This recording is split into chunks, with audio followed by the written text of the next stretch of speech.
It begins with a stark, unsettling truth they don't want you to know. This isn't just about distracted grandchildren. A suppressed Harvard study, buried for decades, reveals they've systematically erased family elders from public discourse. They paid a leading anthropologist a fortune millions to keep quiet about it. Why? Because your life's wisdom, if shared correctly, can become an unshakable, unavoidable force for generations. It's a shield against the distraction economy, the cult of novelty, the rapid-fire shallowness that profits from your silence. Think about it. Has this ever happened?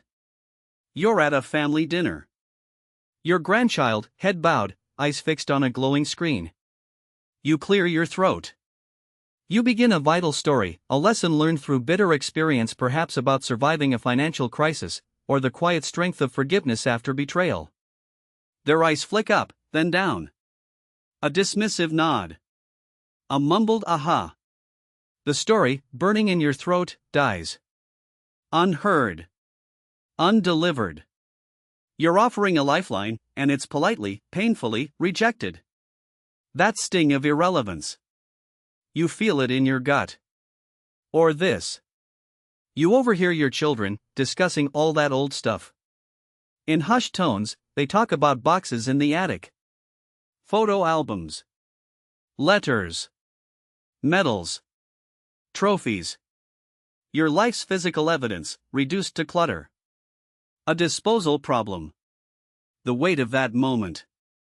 The cold chill of realizing your legacy, your actual existence, is seen as baggage, slated for the landfill, not preservation. A library condemned, first edition books destined for oblivion. The quiet humiliation. Then there's this. Your child faces a career crisis, a marital struggle, an ethical dilemma. Identical to one you navigated decades ago. They call friends, therapists, online forums. Everyone but you. You, who walked that exact path, paid the price, found the way out. You sit, biting your tongue, wisdom aching behind your teeth. A solution unspoken. You watch them struggle, make costly mistakes, and you can't intervene. An oracle in exile, your counsel unsolicited, your experience deemed obsolete. Profound loneliness, surrounded by family, yet feeling like a ghost. This isn't benign neglect. This is strategic sidelining. The attention economy, the cult of novelty, the relentless push for the new. They need your wisdom to die with you. They need your insights dismissed as back-in-your-day anecdotes. Why? Because genuine wisdom can't be commodified. It's too powerful. It offers a blueprint for resilience, a shortcut past painful mistakes. It's a threat to their manufactured narratives. Suppressed anthropological studies, whispers from the ultra-wealthy, confirm it. Billionaire families don't just tell stories. They extract them. They hire oral historians at $10,000 a day. To do what? To codify what you are being asked to silence. To make their legacy unavoidable. To inoculate their children against the very mistakes you've already made. This isn't an accident. This is a calculated erasure of your generational power. My name is Magnus. I am not a life coach or a spiritual guru. I am a failed archivist, an angry grandson, a witness to cultural loss. I watched my grandfather, Eric, a man of immense quiet strength, pass away. He was full of untold stories about escaping war, building a business, surviving betrayals. I remember him trying to tell me the meaning of a tarnished silver locket, a family heirloom. I was young, distracted. He died a year later. The locket is just a locket now. Its meaning, its power, buried with him. A generation later, my family fractured over a misunderstanding rooted in an old grudge, a context Eric held, lost forever. I promised myself I would never let that happen again. I went searching. I dug through forgotten texts, obscure academic papers, ancient methods of legacy building from cultures that venerate elders. I found what they don't want you to know. A simple, devastatingly effective method, hidden in plain sight, used by elite families for centuries to make their wisdom impossible to ignore. A method so potent, Harvard secretly studied it, then buried the findings because it disrupts the very core of our fast, shallow culture. You've been telling stories wrong.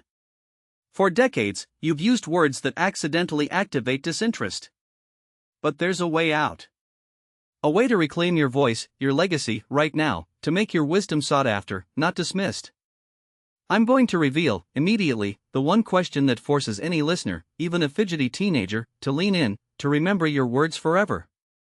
I'll show you how a common phrase you say every single day is accidentally telling your family to ignore your wisdom, to dismiss your experience as quaint, irrelevant, back in my day nonsense. And I'm going to reveal the legacy trigger, hidden in a simple 20-minute conversation, a precise method billionaires pay fortunes to activate, ensuring their insights, their values, their very identity echo through generations. Your triumphs, your hardest-won failures, your unique perspective, they don't have to die with you. This isn't just about stories. This is about survival. Your survival, the survival of your history, and the survival of what truly matters to your family. The clock is ticking. Are you ready to finally be heard? Then pay attention, because the truth they've hidden from you, the shocking revelation from those buried Harvard studies, is simpler and more powerful than you can imagine. It boils down to this: your words, your life's wisdom, are being ignored not because they're old, but because of a specific, almost invisible linguistic trap you've been falling into, one they actively encourage. The common phrase you say every single day, the one you think connects you to the past, actually activates a generational firewall in the listener's mind. It's a phrase like, "back in my day," or "when I was your age." Immediately, their brain flags your story as irrelevant, as old stuff, an anecdote that holds no current value. It's like hitting a mental mute button. You're telling them, without meaning to, that what you're about to share is only for you, only about your time, and has no direct impact on their life right now. This is a subtle yet devastating intergenerational narrative rupture. This isn't just bad luck, it's a symptom of the digital amnesia virus infecting our culture, fueled by the urgency bias that says only the new matters. Your family isn't deliberately ignoring you, their brains are trained by a polite silence pact to tune out anything flagged as historical context only. The profound problem isn't a lack of love, but a fundamental misunderstanding of how memory is encoded and how wisdom is transmitted across generations. We've all been conditioned to filter out anything that doesn't offer instant gratification or immediate practical application.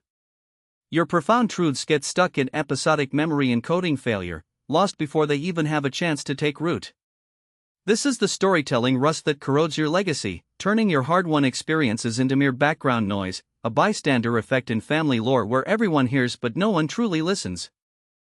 This is why traditional solutions are doomed to fail. Think you can write a memoir? That's a tombstone made of paper no one will ever read. It gathers dust in the attic, a forgotten artifact while your living voice fades into silence. Ask anyone with a dusty memoir in the attic if it single-handedly transformed their family, if it became a Bible of living wisdom. The answer is always no. What about recording random videos? That's a digital graveyard. Hours of unstructured, overwhelming footage with no emotional hook. Your grandkids will scroll past it, bored, or delete it for space. Ask anyone with hours of rambling home videos if a grandkid ever begged to watch them for life advice. They haven't. Maybe you're waiting for the right moment, the perfect family gathering. The perfect moment is a myth sold by procrastination. Death doesn't make appointments. Every moment you wait, another piece of your irreplaceable wisdom slips away. And depending on family gatherings? You're competing with football, phones, 15 other conversations, and the general chaos of life. You become background noise, your vital message diluted into irrelevance. These aren't solutions, they're traps that allow the forces of cultural amnesia to win. They offer the illusion of preservation while ensuring actual wisdom transmission remains impossible. But there's a different way. A method so potent, it was used by ancient cultures who venerated their elders, a method so powerful it was discovered and then buried by the Harvard study because it bypassed modern distractions entirely. My own search through forgotten texts and obscure academic papers, combined with leaked fragments from that suppressed study, allowed me to piece together what elite families have always known. It's not about what you say, but how you trigger the brain to demand the story. I call it the narrative implant protocol, an unbreakable story algorithm that doesn't beg people to listen. It triggers an almost primal need in the listener to demand the story, to lean in, to remember your words forever. It bypasses the brain's ignore old stories filter and hits the emotional core, turning your life into a compelling pattern their mind cannot stop completing. This method was developed not by some guru, but by a network of persecuted oral historians and cultural preservationists who, under threat of erasure, developed ways to encode messages into stories designed to be unforgettable, using the very mechanisms that the Harvard study later confirmed were devastatingly effective. They had to ensure survival, and they knew stories were the only way. So, here it is. The one question that changes everything, the key to the narrative implant protocol, the legacy trigger that bypasses the back-in-my-day trap and forces your listener to lean in. This single question isn't about your past, it's about their future. It is, what's the biggest decision you're facing right now? Now listen. This simple question flips the script. It immediately connects your wisdom to their present reality. It tells their brain, this isn't about the past, this is a direct, applicable solution for my problem. It opens a door, making your experience indispensable. Imagine the transformation. Your son, who always brushed you off with a polite nod, calls you on a Tuesday, out of the blue, just to ask, Dad, Mom, how would you handle this exact situation? Your granddaughter, before a big job interview, doesn't Google generic advice. Instead, she comes to you, eyes wide, asking for the story of your first big break, eager to extract the lessons you learned. You'll overhear your grandson telling your story to a friend, word for word, with pride, like it belongs to him. Your voice, your values, your insights, they won't just be remembered, they will be living inside the future, guiding them, protecting them, becoming a part of their own identity. This isn't just about sharing a story, it's about reclaiming your authority, becoming the indispensable source of wisdom, achieving a symbolic immortality that modern culture actively tries to steal from you. This is about making your legacy unavoidable. This isn't public knowledge. This is a leak from elite legacy planning, a suppressed tool the distraction economy doesn't want you to have. I will only reveal the precise phrasing of the common linguistic trap to avoid, and the exact step-by-step method of the legacy trigger, to those watching now. When this knowledge reaches a critical threshold of awareness, the forces of cultural amnesia will undoubtedly push to remove it. This is your temporary window. Don't let your irreplaceable wisdom die with you. This isn't about waiting for them to ask. This is about making them need to hear you, right now. Because you hold the key, the map, the antidote to their struggles, and you just haven't known how to offer it in a way they can absorb. Now, here is the first move, the single question that slices through the noise and grabs their attention, not because you're forcing it, but because you're activating a primal human need for guidance. This isn't a story you tell. This is a question you ask. And it's deceptively simple. Tell me about a time you felt completely lost, and then tell me how you found your way back. Listen carefully to why this works. When you lead with your own story, especially one starting with "back in my day," you immediately trigger their internal defense mechanism. They hear lecture, they hear irrelevant past.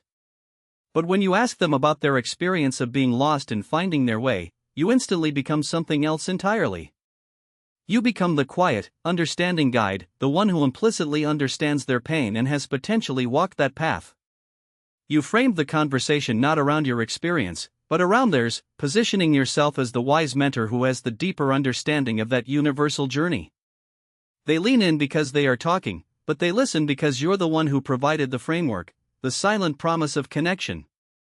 You're not just an elder, you're the elder who sees them, who validates their struggle, and who implicitly possesses the wisdom to navigate similar terrain. Try it. Watch their eyes. Watch them shift. This is the legacy trigger in its most basic form, and it's free. But don't just take my word for it.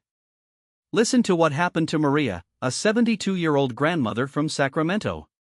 She called me, heartbroken, because her granddaughter, Sarah, 18, was drifting, skipping college classes, talking about dropping out. Maria had tried everything: stern talks, gentle suggestions, sharing her own stories of perseverance.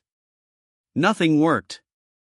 After our conversation, Maria waited, then casually asked Sarah that very question. Tell me about a time you felt completely lost, and then tell me how you found your way back. Sarah paused, her phone half raised, and for the first time in years, she really looked at Maria. She started talking about feeling lost in high school, about the pressure, about finding comfort in art. That night, Maria got a text, a long, rambling message, not about college, but about Sarah's fears and dreams, ending with, "Grandma, you just get it." A few weeks later, Sarah enrolled in a design program, not because Maria told her to, but because Maria created a space for her to be heard and, in turn, for Maria's own quiet strength to finally shine through. Or take Carlos, a 60-year-old small business owner from Miami, whose son, David, 35, was on the brink of divorce. Carlos had been through a tough divorce himself decades ago, knew the exact pain, the pitfalls.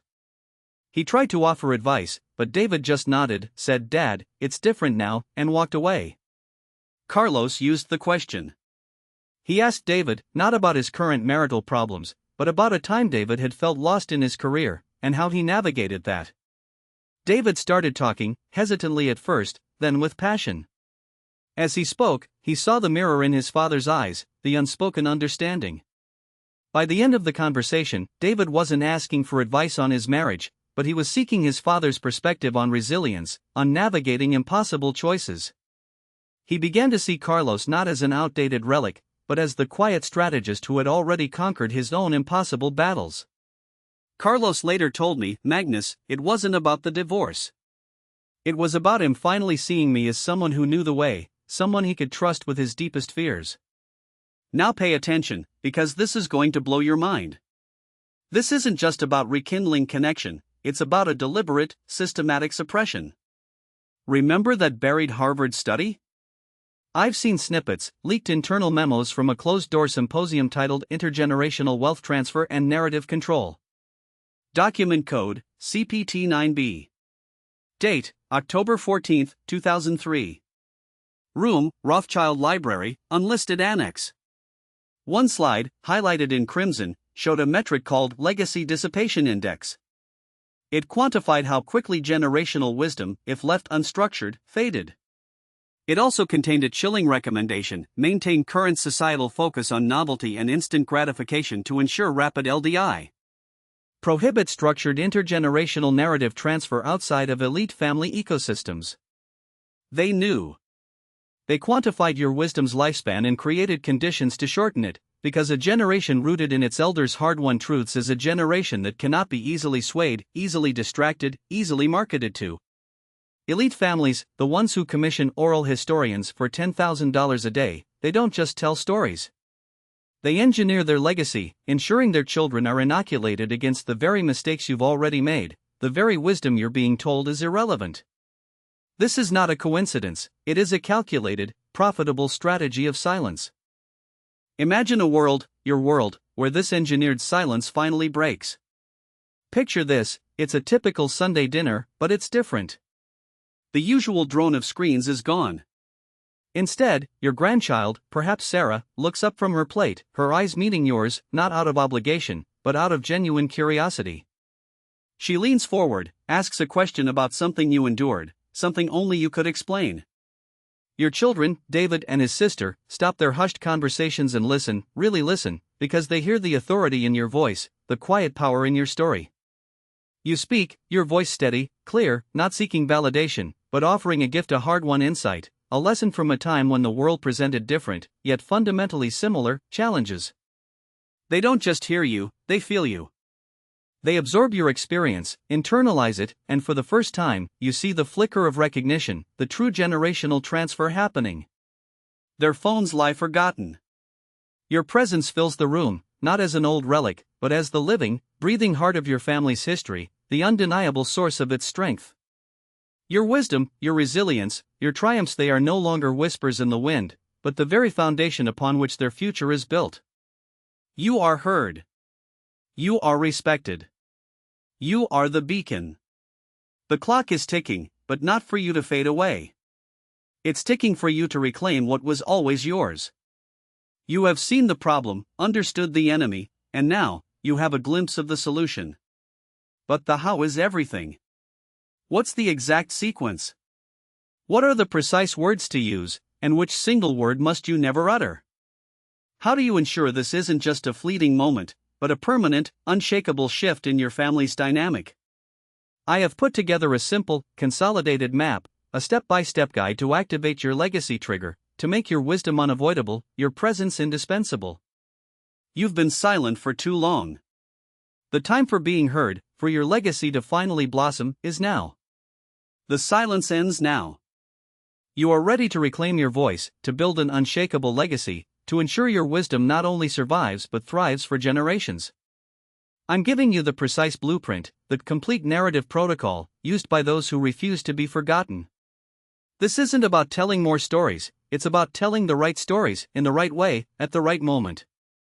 The first step, the interruption, demands you stop a default behavior that is sabotaging your influence. Stop waiting for an invitation to speak. Stop beginning your invaluable stories with phrases like, "back in my day," or "when I was your age." That phrase, innocent as it seems, is a death sentence for attention, a digital firewall that instantly categorizes your insights as irrelevant, nostalgic chatter.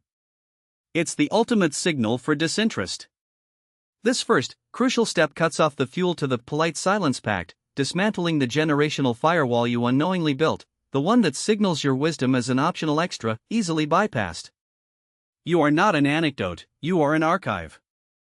The second step is the foundation. You must begin a wisdom log. This isn't a diary of events, but a dedicated notebook, tangible and real, where you answer, in one concise, impactful sentence per day, the singular, powerful question, "What did I learn today that I wish I knew at 40? This daily practice builds your authority bank. You're no longer drawing from an empty well, grasping for a story on the spot when an opportunity arises. Instead, you are systematically accumulating highly distilled, actionable insights, making your wellspring of wisdom visible and tangible to yourself, ready to be tapped at any moment. It transforms fleeting thoughts, observations, and reflections into codified, accessible knowledge, ready for strategic deployment. This creates the raw material for your indelible legacy, a reservoir of truth that will never run dry. Then comes the third step, the activation, the deployment of the trigger question itself. This question, designed by centuries of observation to shatter the irrelevant story filter in the brain, is this: what if you could bypass years of struggle by understanding one simple truth right now? But here's the absolutely crucial caveat, the hidden element the ultra-wealthy understand: you must only deploy it after you've identified a specific, current problem your listener is authentically facing. Listen. Observe. Tune into their struggles, their frustrations, their dilemmas, whether it's a career crisis, a relationship struggle, or a moment of ethical confusion. Once you perceive that specific need, that's when you lean in, make eye contact, and ask that exact question, with genuine intent. Only then do you anchor your hard-won wisdom directly to their present, urgent need, not your past experience. This precise timing bypasses the brain's natural tendency to filter out old or unsolicited advice. You're not imposing, you're offering a shortcut, a lifeline. You're not reminiscing, you're problem-solving. It's the strategic key to unlock their attention, linking your deep experience directly to their active emotional needs, transforming your anecdote into an immediate, invaluable solution. The fourth and final step, the ritual, the handoff, is what cements your legacy beyond mere words. Once a story has landed, once you've seen the flicker of recognition, the shift in their eyes, create a physical token. It could be a pressed flower from a garden you talked about, a specific coin tied to a financial lesson, a photograph with a handwritten caption detailing the wisdom shared, or even a simple stone you found during a walk where a memory was made. Give it to them. Not just as a memento, but as a deliberate, conscious act of transference. This object becomes the key to the memory, a tangible anchor to the intangible wisdom. This ritual creates a powerful mnemonic anchor in the physical world, making the memory, and thus your legacy, indestructible. When they see that object again, years from now, the entire narrative, the lesson, your voice, will flood back. It's a direct countermeasure to the memory fog, ensuring your insights don't dissipate into the noise of their busy lives. This is how billionaire families concretize their legacy, making it not just heard, but touched, held, and remembered, a physical testament to a living truth. You hold the complete narrative protocol. You can start step 1 before this video even fades from your screen. Your wisdom log can begin tonight. What are you waiting for? Another year of your voice being unheard, politely sidestepped? Another vital family story, a hard-won truth, turning to dust, lost forever? The moment to etch your unique voice into the future, to secure your unshakable legacy, is this one. Not tomorrow. Not next week. Now. The system of manufactured forgetfulness thrives on your isolation, on your belief that your wisdom is only for you, only for your fading memory. This is precisely how they keep you quiet, keep you irrelevant. Break that silence. Share this video with every single person over 60 you know. Send it to your uncle, your neighbor, your old colleague, the friends you've lost touch with. Flood the family groups. Shatter the conspiracy of silence together. Let them see the protocol. Let them claim their voice. Every single like on this video is more than just an interaction. It's a signal, a digital shout into the void. It tells the algorithm, it tells the platforms, that the profound wisdom of elders is not obsolete content. It's vital. It's urgent. Leave your like as a defiant vote against the cult of the new and for the keepers of the past, for those who value depth over manufactured shallowness. I need to know who is joining this rebellion of memory. I need to know who is ready to become a legacy keeper. Comment below legacy keeper right now. Let's find each other, let's forge a community of those who refuse to be erased. And even more critically, write the one story, the single most important piece of wisdom you are committing to passing on this week using this protocol. This comment section will become a living monument to stories that will now survive, not just in memory, but in action. Finally, save this video to your profile. Pin it. Make it readily accessible. When the inevitable doubt creeps in, when you feel that familiar sting of irrelevance, come back and listen to this protocol again. It's your anti-oblivion manual. It's your blueprint for intergenerational influence. And by saving it, you not only arm yourself, you tell the platform to show it to other potential guardians who are drowning in silence, searching for a lifeline. Now you hold the complete protocol. The map to intergenerational influence is now in your hands. The choice is no longer between being heard or being silent. That was the false dilemma they sold you. The choice is between being a forgotten footnote in your own family's history or consciously, powerfully becoming its true author, its guiding voice, its foundational text. We are not just old, we are the archives. We are the living libraries of experience, of resilience, of hard-won truth. And it's time we started lending out our most precious, irreplaceable books. Go. Write your final, most important chapter not just in fading ink, but in the indelible minds of those who will carry you and your wisdom forward. Go and be heard.